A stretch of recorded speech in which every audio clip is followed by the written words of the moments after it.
naging addict po kayo, yung pamilya nyo, kamag-anak nyo, choice nila yan. Yung nagbenta sila ng droga, choice nila yan. Yung naging drug lords and drug dealers sila, choice din nila yan.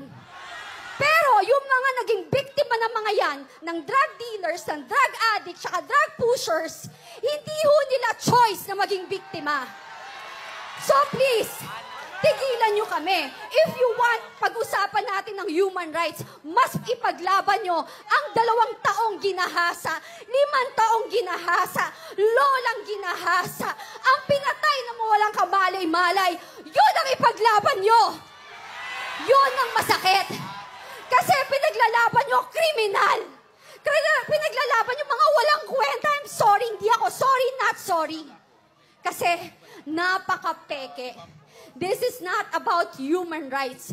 This is a political assassination. Kasi kung kampante kayo at talagang confident kayo na ang liderato nyo ay nasa tama at okay, hindi kayo manggigipit ng tao.